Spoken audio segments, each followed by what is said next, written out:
नमस्कार प्रिय भक्तजनों, आप सबका हमारे YouTube चैनल दिव्य कथा संसार में स्वागत है। भक्तों, हिंदू धर्म में देवताओं और असुरों के युद्ध की बहुत सी कथाएं प्रचलित हैं, मगर सबसे ज्यादा जिस कथा के बारे में लोग जानते हैं वह समुद्र मंथन की कथा है। समुद्र मंथन पहला ऐसा काम था जिसे देवताओं और असुरों ने मिलकर किया था। इससे पहले असुरों को देवताओं से हमेशा लड़ते हुए ही देखा गया था। अधिकांश लोगों को यही पता है कि समुद्र मंथन पृथ्वी के निर्माण के लिए हुआ था, मगर विष्णु पुराण में यह बताया गया है कि देवी लक्ष्मी के क्षीर सागर में विलुप्त होने के बाद जब उनकी तलाश की गई तब समुद्र मंथन हुआ था। भक्तजनों, इससे पहले कि आप सब कथा में खो जाएं, आप हमारे चैनल को सब्सक्राइब करना ना भूलें और हमारी वीडियो को लाइक शेयर कीजिए ताकि हम आप तक ऐसे ही वीडियो पहुंचाते रहे। इससे हमें बहुत प्रोत्साहन मिलेगा। तो चलिए कथा को ध्यानपूर्वक सुनते हैं।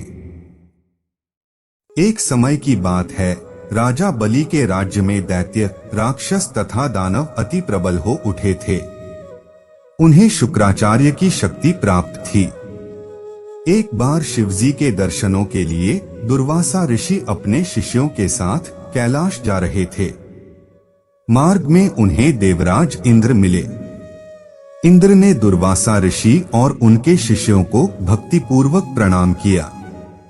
तब दुर्वासा ऋषि ने इंद्र को आशीर्वाद देकर विष्णु भगवान जी के पारिजात पुष्प की माला प्रदान की। इंद्रासन के गर्भ में चूर इंद्र ने उस पुष्प माला को अपने ऐरावत हाथी के मस्तक पर रख दिया।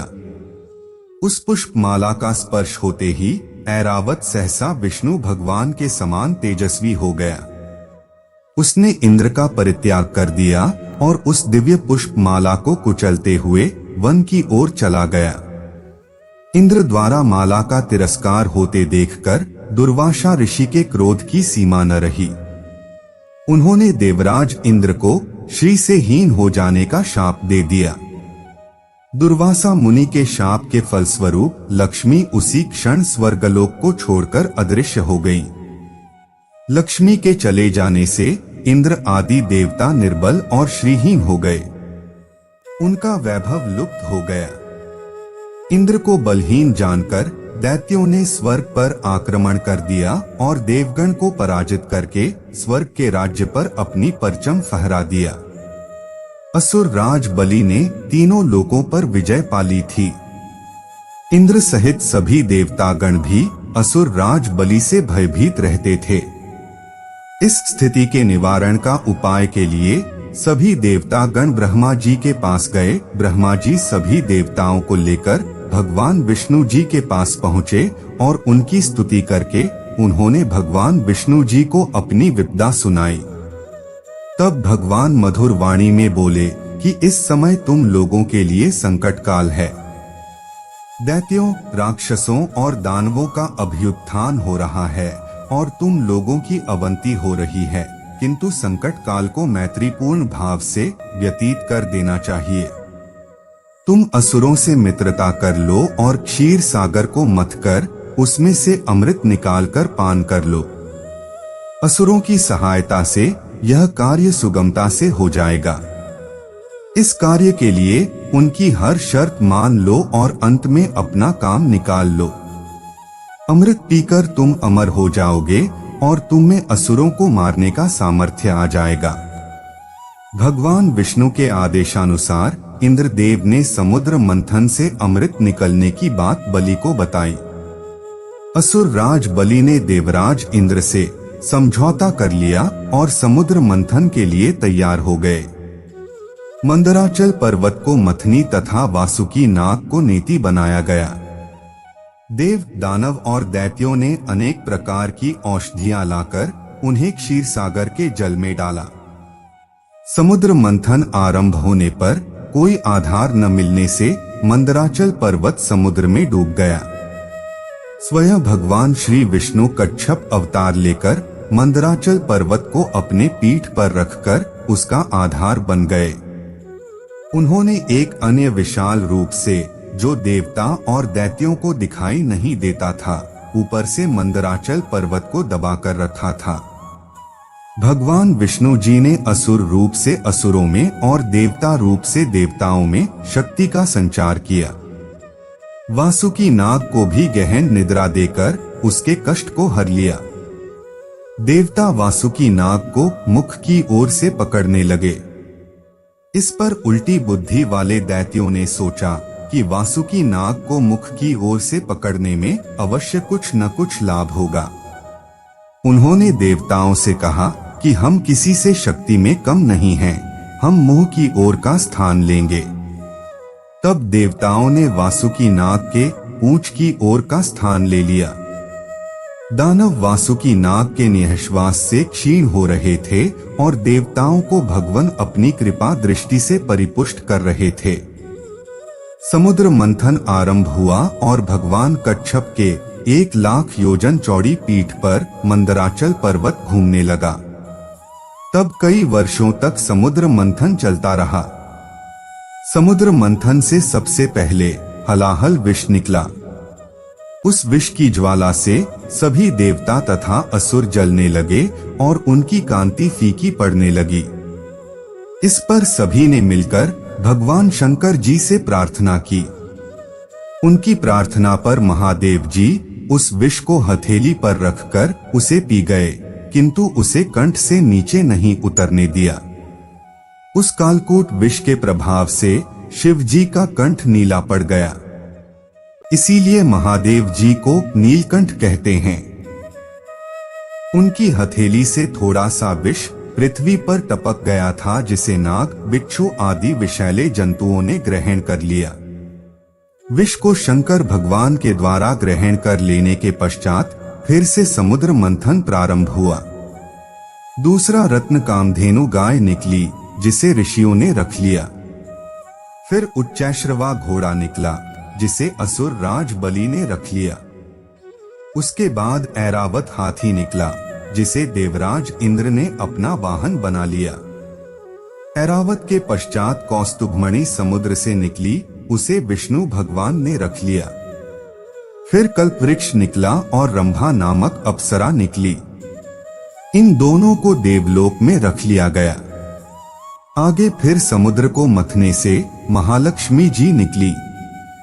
महालक्ष्मी जी ने स्वयं ही भगवान विष्णु को वर लिया।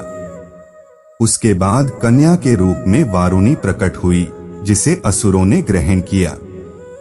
फिर एक के पश्चात एक चंद्रमा, पारिजात वृक्ष तथा शंख निकले और अंत में धन्वंतरी वैद्य अमृत का घट लेकर प्रकट हुए। धन्वंतरी के हाथ से अमृत को असुरों ने छीन लिया और उसके लिए आपस में ही लड़ने लगे।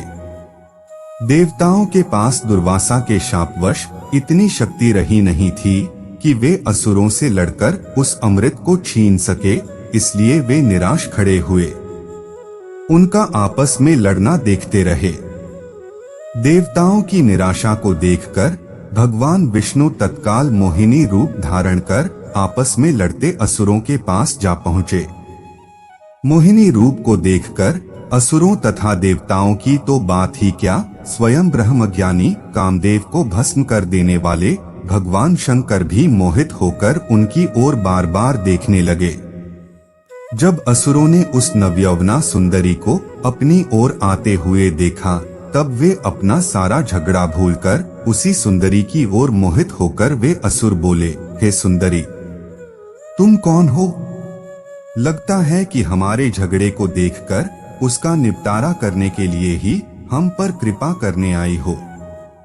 आओ, तुम्हारा स्वागत है।